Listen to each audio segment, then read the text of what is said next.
औज़ुबिल्लाहिमिनश्शैतानिर्रजीम बिस्मिल्लाहिर्रहमानिर्रहीम। अल्लाह के नाम से शुरू करता हूँ जो बड़ा मेहरबान नया टाइम करने वाला है।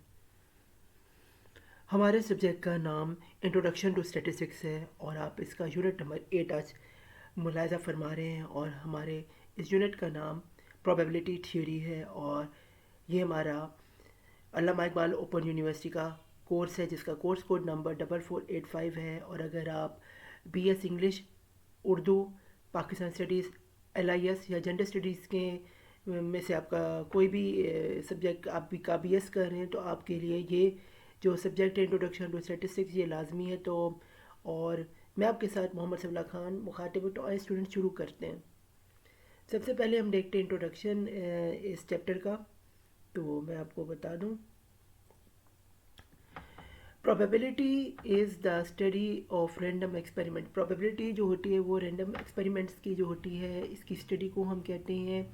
Consider a random experiment of a tossing a dice. It is not certainly in the experiment that whether a six will appear। जब आप लूडो खेलते हैं तो आप अपनी जो डाइस है जब आप उसको फेंकते हैं तो उसके होते हैं छः छः छः उसमें कोने होते हैं। तो जो अगर आप तो यानी कि इसको जो है हम यहाँ पे ये एक्सपेरिमेंट तो 100% चांस नहीं होता कि आपका छक्का ही लगे जब आप जो है ये कर रहे होते हैं। तो इसी तरह हम आगे चलते हैं। Suppose that we repeat this experiment n times and let's say s is the number of success, that is the number of times the six appears on the dice। इसका कहने का मतलब ये है कि जब हम डाइस को जब हम लूडो खेल रहे हैं डाइस को फेंकते हैं तो ज़रूरी नहीं कि हमारा हर दफ़ा छक्का ही आए। हमारा 1 भी आ सकता है, 2 भी आ सकता है, 3 भी आ सकता है, 4 भी आ सकता है, 5 भी आ सकता है और यहाँ तक कि 6 आ सकता है। तो इसका कहने का मतलब ये है कि 6 जो है सक्सेस है।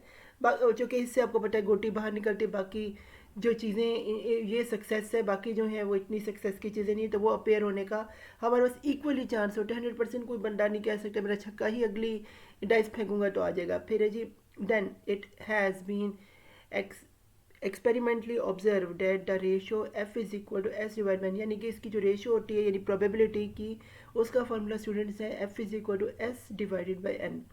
Is called a relative frequency. से हम कहते हैं relative frequency because stable in the long run. ये जो कि स्टेबल रहती है लॉन्ग रन में भी। This stability is the basis of probability theory. इसी को ही हम प्रोबेबिलिटी थ्योरी कहते हैं, इसकी स्टेबिलिटी को। आगे स्टूडेंट्स बताऊं तो probability theory is concern with defining the mathematical formula by assigning probabilities to the event in the random experiment. The reliability of our mathematical formula for a given experiment depends upon the closeness of the assigning probability to the actual relative frequency. यानी कि actual जो है reliability जो इसकी होती है formula की ये क्लोज होती है एक्चुअल रिलेटिव फ्रीक्वेंसी के बराबर। फिर है जी, historically probability theory begin with the study of game of chance. यानी गेम ऑफ चांस से जो है हमारी प्रोबेबिलिटी ऑफ थ्योरी जो इसकी शुरुआत हुई। जैसे कि आपको अभी बताया कि अब डाइस फेंके तो आपको नहीं पता कि 6 होता है तो 100% चांस होता है कि 1 आ जाए, 2 आ जाए, 3 आ जाए, 4 आ जाए, 5 आ जाए, 6 आ जाए। तो इसीलिए हम इसे गेम ऑफ चांस कहते हैं। सच एज कार्ड्स, जैसे हम कार्ड्स में भी खेलते हैं कि उसमें भी हमें नहीं पता होता कि क्या हमारा निकल है।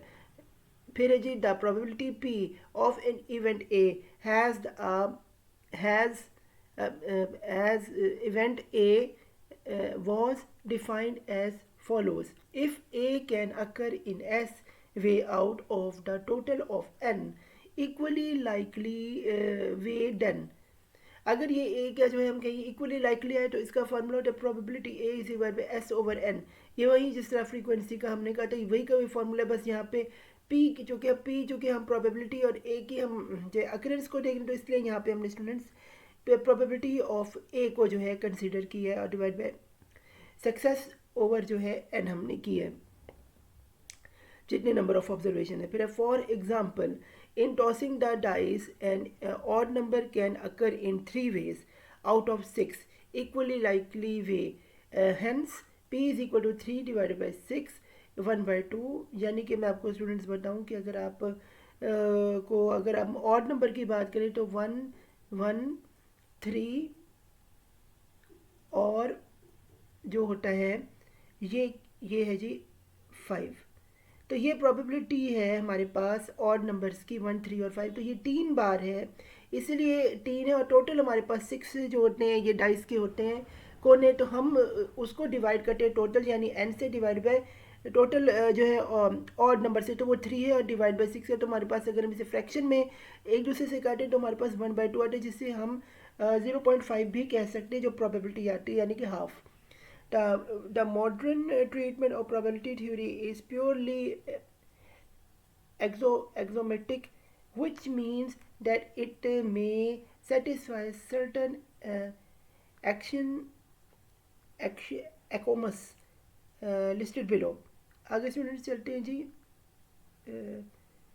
ऑब्जेक्टिव देखते हैं इस चैप्टर के। वो क्या है? Understand the concept of set, it type and basic operation. यानी हम इस यूनिट में देखेंगे, अंडरस्टैंड करेंगे कि सेट क्या होता है और इसके टाइप्स क्या होती है और बेसिक ऑपरेशंस क्या है। फिर हम कहेंगे express the concept of counting techniques, combinations, permutation and multiplication को हम देखेंगे। फिर understand the concept of probability and its axioms. फिर है जी differentiate between the simple compound sure and impossible events को हम देखेंगे इसमें। फिर है जी understand laws of probability, complementary add law and के मल्टीपल लॉ, ये सारे हम लॉज इसमें देखेंगे स्टूडेंट। तो बाकायदा आगाज़ करते हैं चैप्टर का। सबसे पहले हम देख रहे हैं जी एक्सियम्स ऑफ प्रोबेबिलिटी। ये क्या? Let S be the set of all probability outcomes of some given experiment which is called the sample space, जिसे हम sample space कहते हैं। A particular outcome that is an element in S is called a sample। इसमें अंदर particular जो element S होता है उसको हम सैम्पल कहते हैं, पॉइंट ऑफ अ सैम्पल या पॉइंट ऑफ अ सैम्पल कहते हैं। An event A is set of outcome or a subset of a sample space S।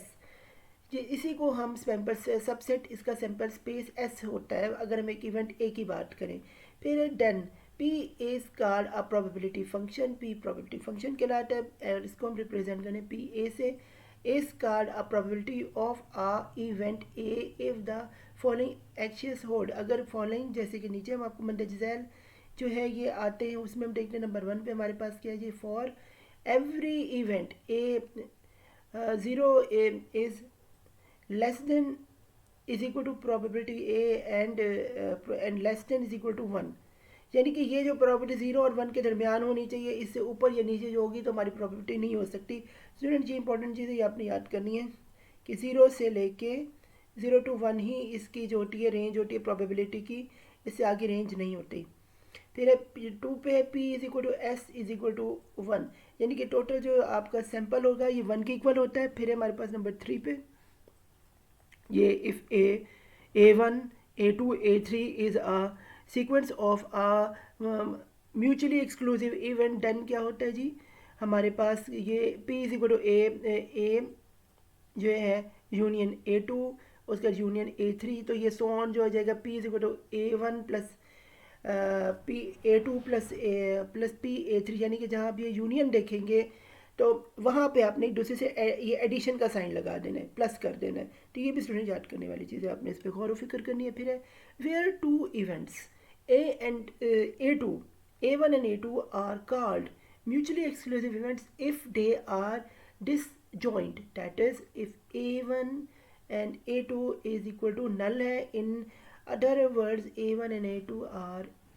actually are mutually exclusive if they cannot occur simultaneously। अगर हम ये mutually exclusive होगा अगर ये जो है अगर ये अक्कर जो है ये simultaneously जो है नहीं करता। आगे स्टूडेंट्स चलते हैं जी, हमारे पास है जी सेट एंड इट्स टाइप्स। अब स्टूडेंट्स हम देख रहे हैं सेट और इसके टाइप्स क्या होते हैं। इसमें है any well determined list of collection of objects is called a set. यानी कि जी जो सेट होते हैं ये वेल डिफाइंड होता है, नंबर ऑफ जो होते हैं ऑब्जेक्ट्स को होते हैं इन अ सेट, उसको हम सेट कहते हैं। और ये जो है इसमें सेट की डेफिनेशन है आपके पास। और इसके बाद है the objects comparing the set are called its elements और मेंबर्स। यानी कि जो वो सेट होता है उसके अंदर जो ऑब्जेक्ट्स होते हैं उन्हें हम एलिमेंट्स या मेंबर्स कहते हैं। We denote a if the is member of A, यानी कि ए जो है ये मेंबर है सेट ए का, तो ये हम रिप्रेजेंट करते हैं ए को एक मेंबर के ए के ही अंदर से। फिर है जी if every member of A is also member of B, that is A और इसकी ई आप देख रहे हैं, and A is equal to, यानी कि ये ए जो है ये ए का भी मेंबर है और ये ए जो है ये बी का भी मेंबर है। Then A is called a subset of B, it is denoted by A के साथ आप ये लिखेंगे ये आ जाएगा। आगे है two set are equal if each contains in the other that is, फिर है A is equal to B if and only if A and B is equal to A, ये जब साथ साथ हों तो ये एक दूसरे से इक्वली जब होते हैं तो ये ओनली तभी होता है, जब ये ओनली लग जाए तो एक दूसरे के इक्वल ये होते हैं, तब दोनों को जो है इस जो है साइन को जो यूज़ कर सकते हैं। फिर we can also define negations such as if a is not an element of a, we can write a is not is equal to a. Similarly we can define negations for a is equal to a and b and is not is equal to, फिर set can be defined by either listing of its elements or by setting properties which characterize the elements of the set. For example, A में क्या है, A के अंदर जो set है इसमें हमारे पास 2 आ रहा है, एलिमेंट 4 आ रहा है, 6 आ रहा है, 8 ये हम एलिमेंट भी कहते हैं इसे और इसे आप मेंबर्स भी कहते हैं किसी सेट का। आगे स्टूडेंट्स चलते हैं, इसी की फर्दर हम सेट एंड इट्स टाइप को जो है कंटिन्यूस देख रहे हैं। वो है mean A is the set of number 2, 4, 6 and 8. Similarly B is क्या है, x dot x is less than is equal to 20।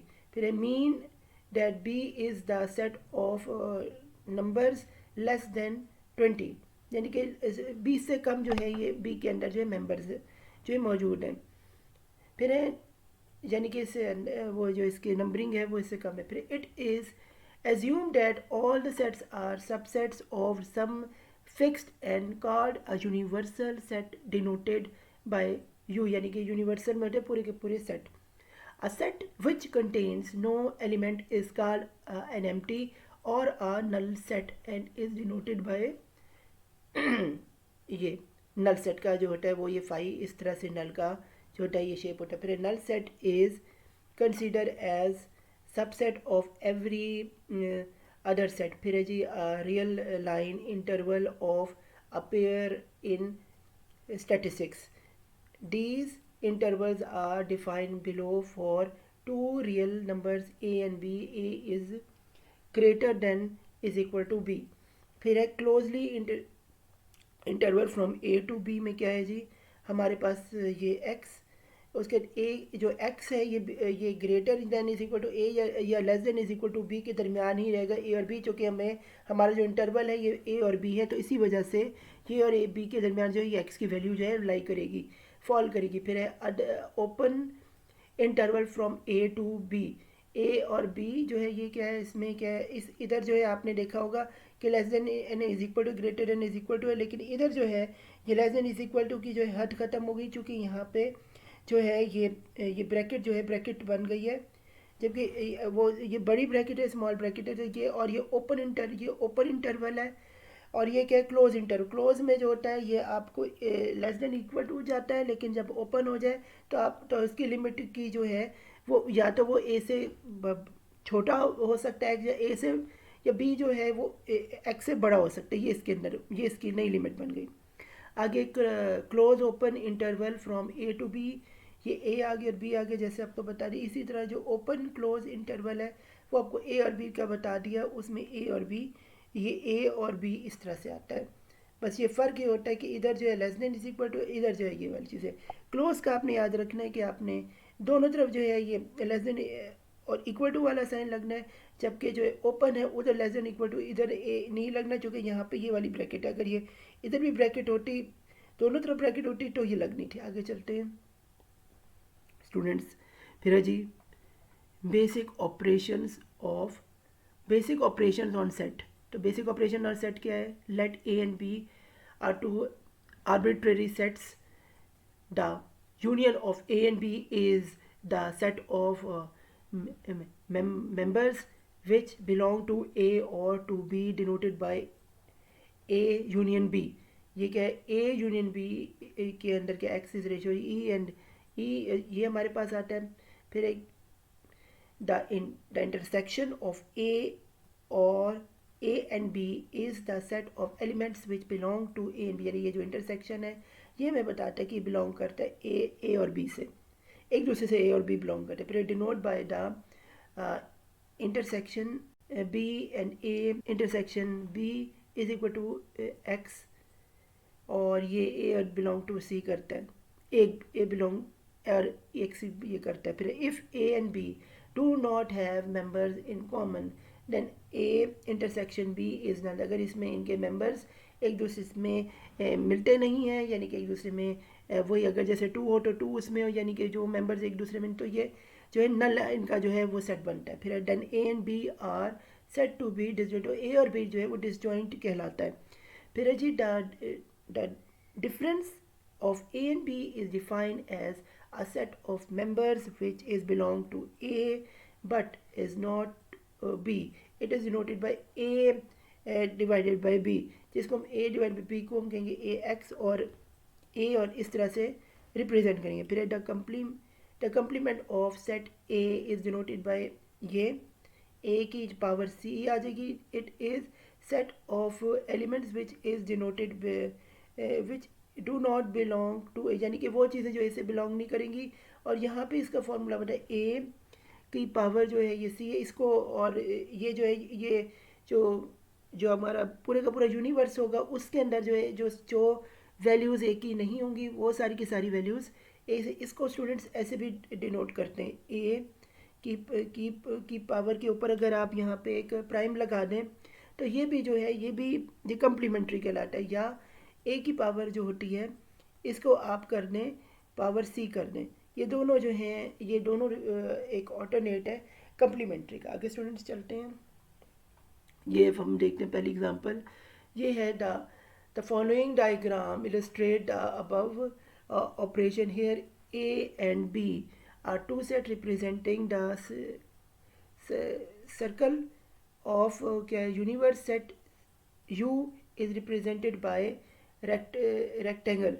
These diagrams are known as Venn diagram. ये जो आप चारों देख रहे हैं स्टूडेंट्स, ये वेन डायग्राम है आपके सामने, और ये जो हैं ये रेक्टेंगल में है, और इनके दरमियान आप देख रहे हैं 2 सर्कल्स हैं। ये जो सर्कल्स हैं इसमें ए और बी है, ए और बी है, ए और बी है, ए और बी है और ए और बी। तो इसमें क्या है, इस सारे के अंदर अगर मैं बताऊँ तो जो ये सारे का सारा जो शेडेड एरिया हुआ है, इसका मतलब है इन सब की अंदर जो वैल्यूज़ हैं ये एक दूसरे के अंदर कॉमन है। तो ये A union B is shaded इसी वजह से हुआ। अगला है जी, ये आप यहाँ देख रहे हैं कि ये भी वैसे ही 2 सर्कल है, लेकिन यहाँ पे आप देख रहे हैं कि इस खत्ते में जो है ये डार्क हुआ है।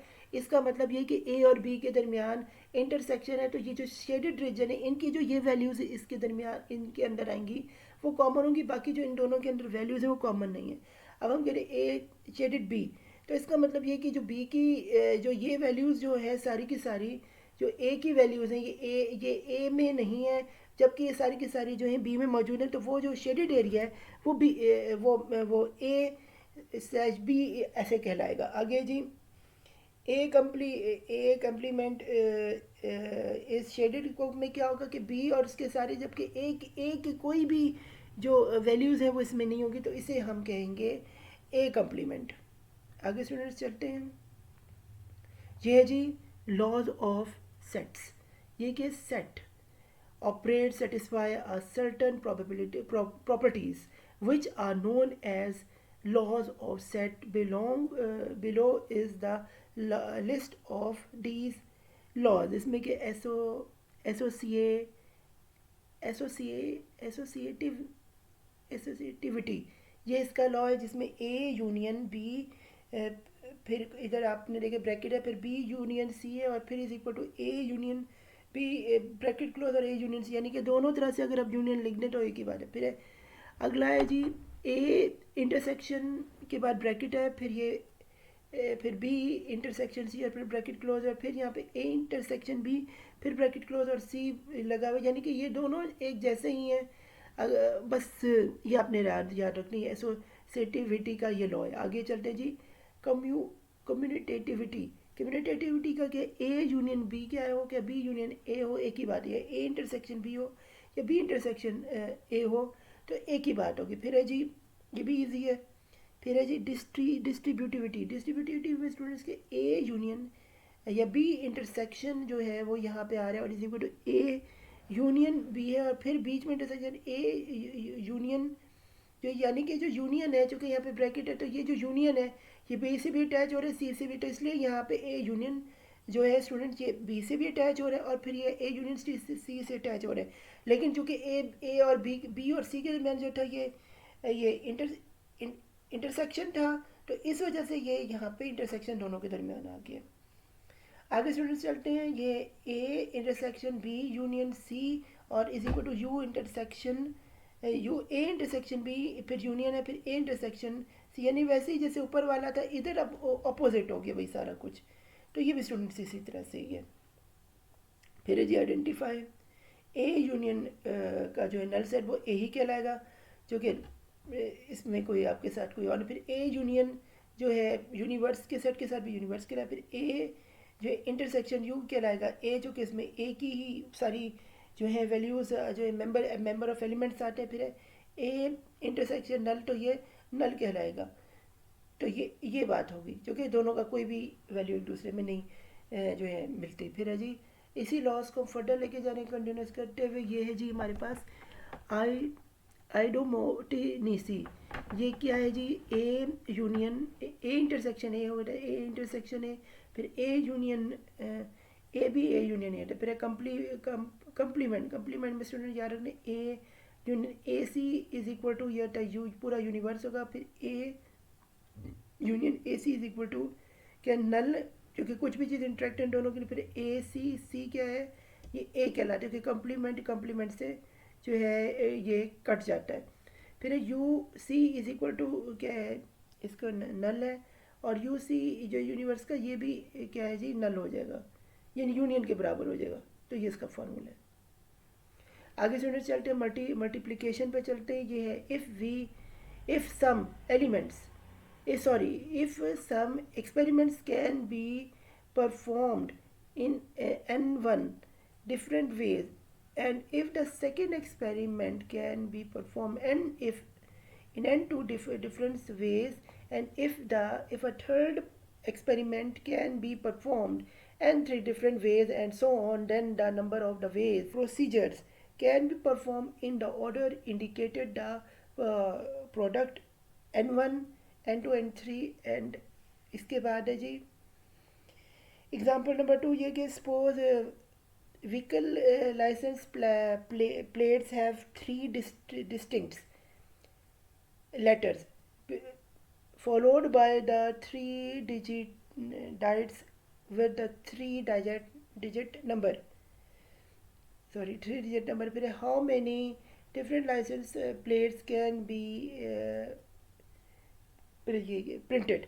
फिर है जी इसकी ये बताया the first letter can be printed in 26 different ways. फिर है जी 8 the second letter can be represent क्या होगा, ये बताया हुआ है इन 25 डिफरेंट वेज, यानी कि एक कम हो जाए। फिर है some since first can not be taken for the second, the third letter जो है 24 हो रहा है, और उसके बाद सो ऑन जो second letter can be taken as a third, the first second and 10 ways, and 3 digit in n ways, hence कि 26, 25, 24, 10, 10, 10, तो ये आपके पास different plates can be printed आ जाएगा। आगे स्टूडेंट्स चलते हैं, हमारे पास है जी ये आ रही जी फ्रैक्शनल। अब स्टूडेंट्स देखते हैं फ्रैक्शनल क्या है। ये है the product of the positive integral from 1 to n occurs very often is statistics. It is denoted by n and is read by n factorial. फिर n factorial जो होता है n जो होता है n minus n minus one, फिर n minus one so on जो होता है इसे 3 to 1 ऐसे ही चलता है। फिर it is also noted that के जीरो फैक्टोरियल जो होता है वन के इक्वल होता है। ये स्टूडेंट इंपॉर्टेंट है, बच्चे भूल जाते हैं, वो इसे जीरो ही समझ जाए जबकि जीरो फैक्टोरियल वन के इक्वल होता है। फिर एक्सपेरिमेंट और ये भी बता दो कि वन फैक्टोरियल भी जो है ये वन के इक्वल होता है। तो दोनों जो हैं ये वन ही होता है कि ज़ीरो आ जाए, क्या है ज़ीरो आ जाए स्टूडेंट्स, और क्या है आपके पास वन आ जाए तो वन ही आंसर है। फिर फॉर एग्जांपल क्या है फोर फैक्टोरियल कैसे अब आप निकालेंगे। फोर इससे पीछे जा रहे, फोर के बाद 3 मल्टीप्लाई बाई 2 मल्टीप्लाई बाई 1, तो ये जब आप इनको मल्टीप्लाई आपस में करेंगे तो आपके पास आ जाएगा 24। फिर है जी, और याद रहे इसमें मल्टीप्लाई पे जीरो नहीं करना, वरना आपको पता है जीरो हर चीज़ को मल्टीप्लाई करें तो जीरो कर देता है।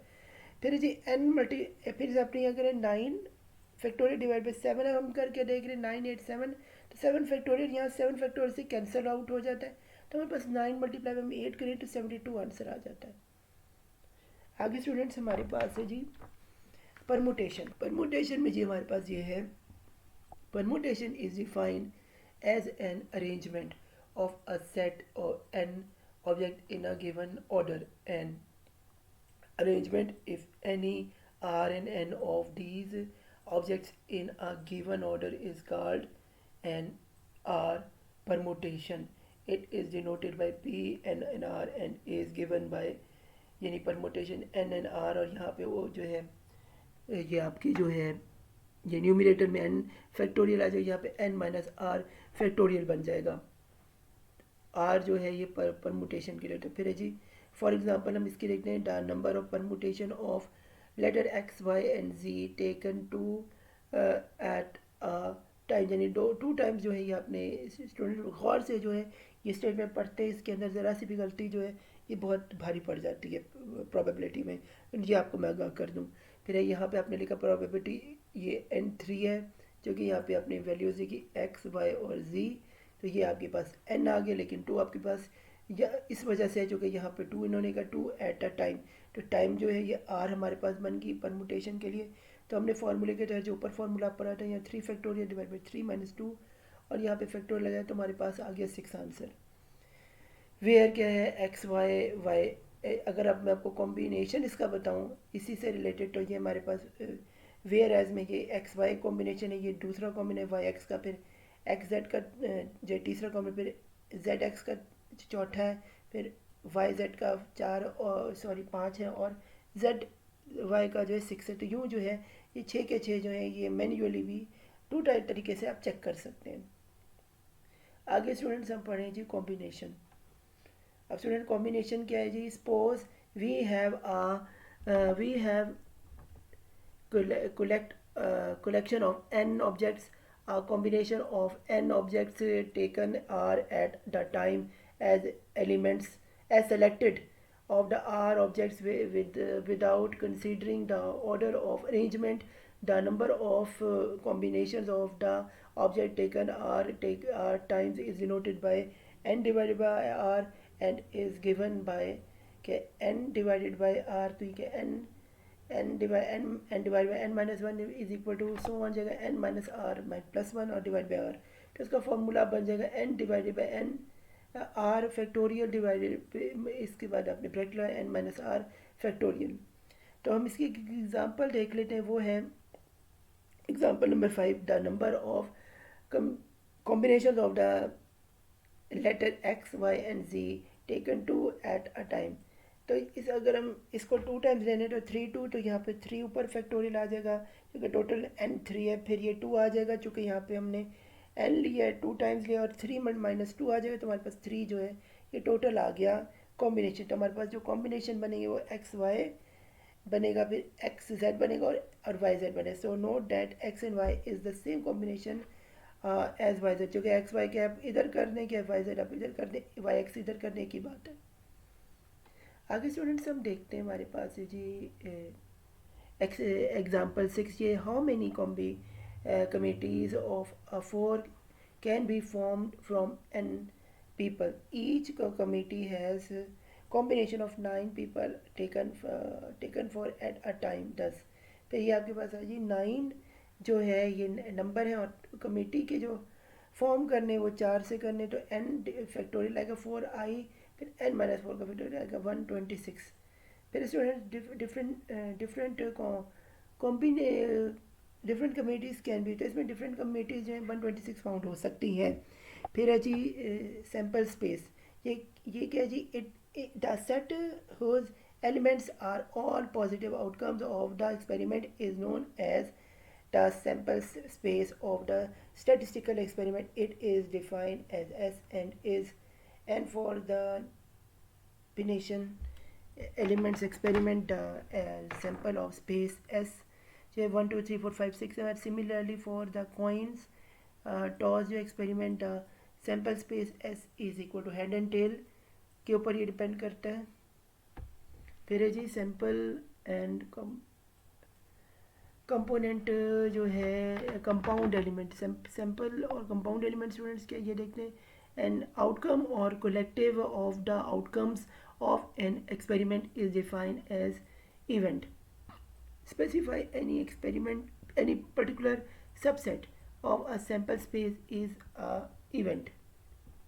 फिर है जी a sample event is subset of a contains only one element that can not be uh, further demonstrated into a most basic element। फिर है for instance for the dice rolling experiment where S is equal to 1 2 3 4 5 6, where 6 sample events denoted by E is an in the sample space E1। फिर क्या है, इसे हम E1 कह रहे हैं, फिर इसे हम E2 को 2 कह रहे हैं, E3 को 3 कह रहे हैं, E4 को 5 कह रहे हैं, और E6, यानी कि जितनी भी वैल्यू इन सबको हमने ईज में डिवाइड कर दी है, इसको डिनोट हमने इस तरह के सैम्पल्स में किया। फिर अ subset of a sample space contains more than one simple event is known as compound event। फिर compound events are usually denoted by capital letters such as E।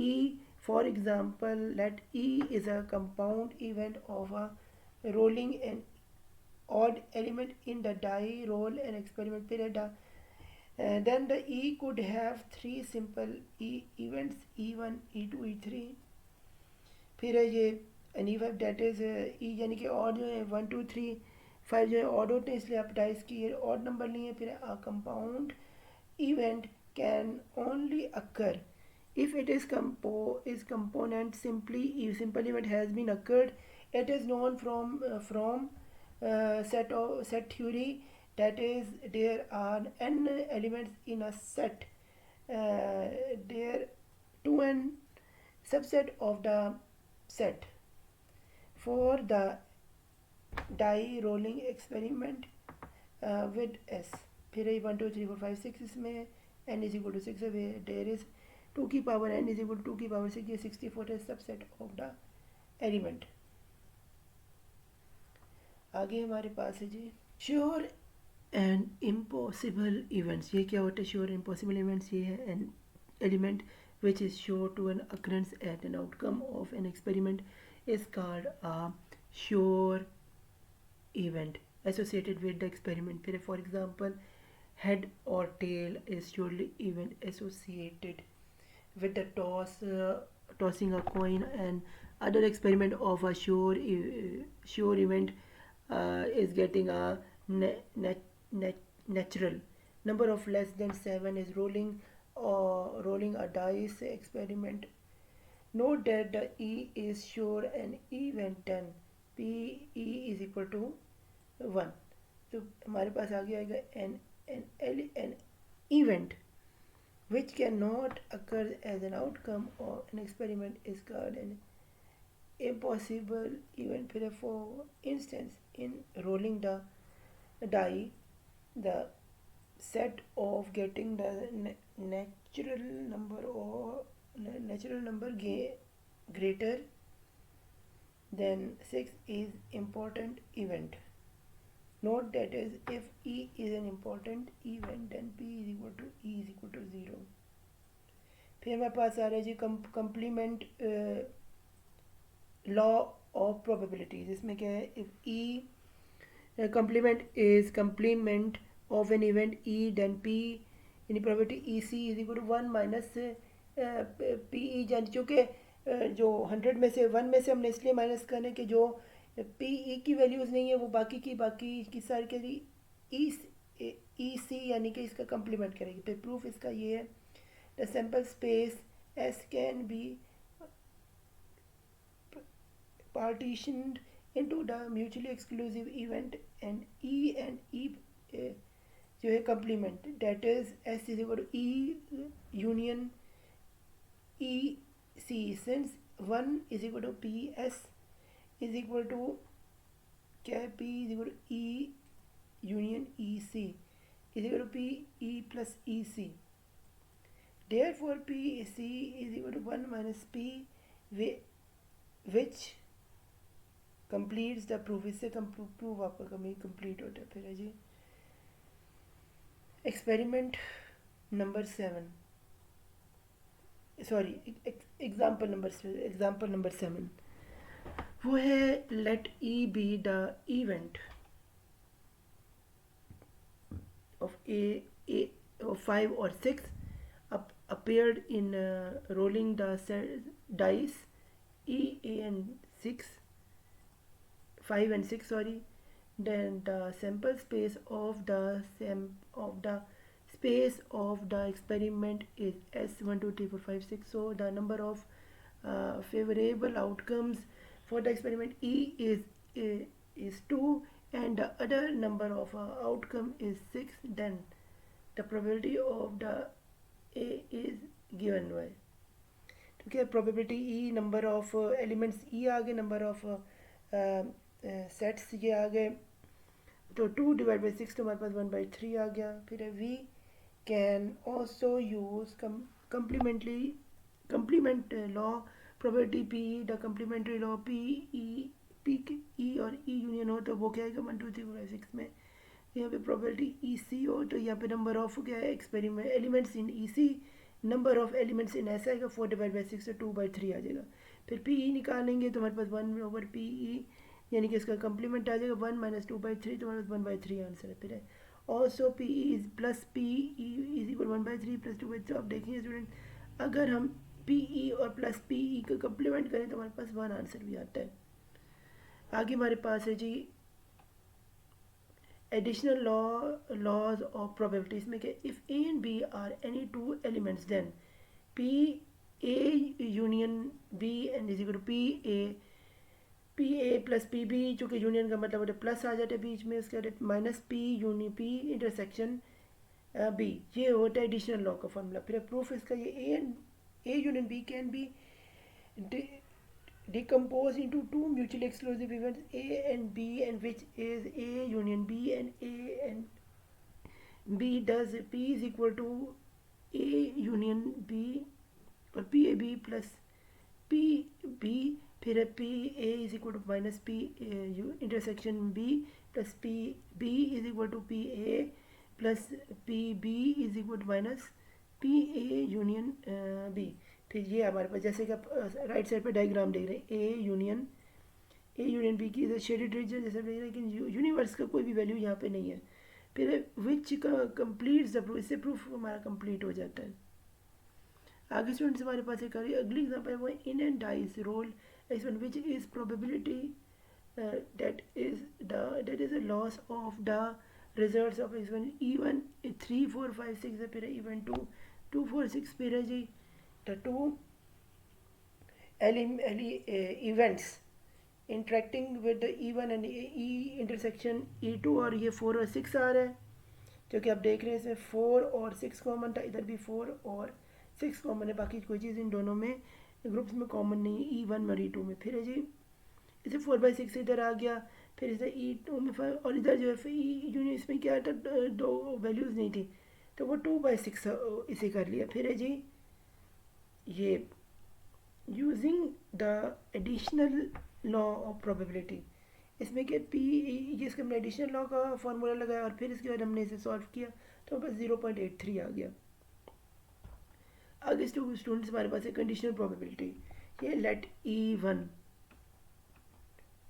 E1 and E2 are events, then the probability E2 occurs, E2 क्या occurs, that E1 is already occur is denoted by P E2 and E divided by E1, read and probability E1 and E2 is discard a conditional probability E2 given by E1 occurrence के लिए। फिर it is defined as, ये कैसे define होगा, ये P probability E2 divided by E1, फिर D divide by ये formula use करेंगे तो हमारे पास ये इसका तरीका है। फिर of the probability occurrence of E2 is not associated by the occurrence of the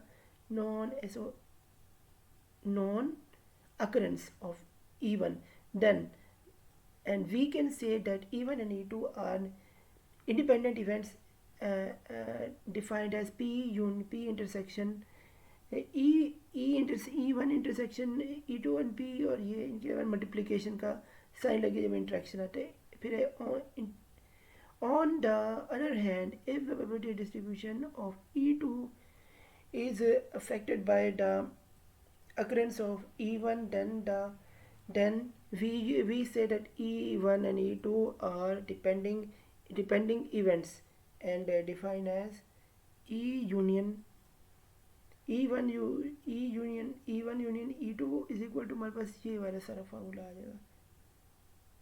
आगे स्टूडेंट्स चलते हैं, हमारे पास ये एग्जांपल नंबर 9 है, ये रोलिंग एक्सपेरिमेंट है और इसके अंदर जो है डाइस को वैसे ही किया है जैसे आपको पीछे बताया है, और ए यूनियन वैसे ही निकाल, P union E1 and E2 वैसे ही निकाल जैसे बताया था आपको, यहाँ पे है इस तरह से ये हो जाता है।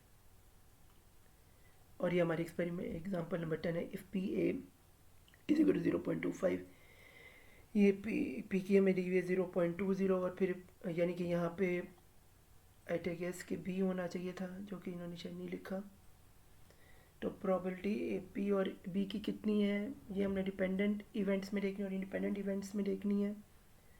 तो हमारे पास जो है यहाँ पे ये पी इंटरसेक्शन पी कर दिया, पी इंटरसेक्शन इसका फार्मूला लगा दिया। अब ये फार्मूला हमने यहाँ पे पुट किया, पी ए बी ओवर ए की है, तो पी ए यूनियन बी, जैसे हमारे पास ये मैंने आपको जैसे ऊपर बताया यहाँ पे बी की नहीं लिखा गया तो यहाँ पे 0.20 आएगा 0.2, और यहाँ पे प्रोबेबिलिटी बी की आएगी डी इसकी फ्रैक्शन में नीचे तो 0.25, ये आ गया तो हमारे पास है 0.80। फिर है if A and B are independent events then P A और B, then B A P intersection B and P A and B, तो ये हमारे पास क्या इसको सॉल्व करके आएगा देयरफॉर, तो हमारे पास 0.20 और 0.25 आएगा, तो ये प्रोबेबिलिटी हमारे पास बी की निकल आएगी। आगे स्टूडेंट्स फी अमानिल्लाह, यहाँ पे हमारा चैप्टर नंबर 8 इख्तिताम पजीर होता है। हमारा कोर्स कोड नंबर 4485 था। उम्मीद करता हूँ आपको इससे बहुत ज़्यादा फ़ायदा पहुँचा होगा। मेरे चैनल मोहम्मद सल्लल्लाहु अलैहि वसल्लम को सब्सक्राइब करें और बेल आइकॉन का बटन ज़रूर प्रेस कर दें, और इस वीडियो को ज़्यादा से ज़्यादा लोगों से स्टूडेंट से शेयर करें ताकि उससे मुस्तफ़ीद हो सके। Good luck for your final exam. फिर मिलते हैं किसी नए लेक्चर में आपके साथ, तब तक दुआओं में मुझे याद रखिएगा।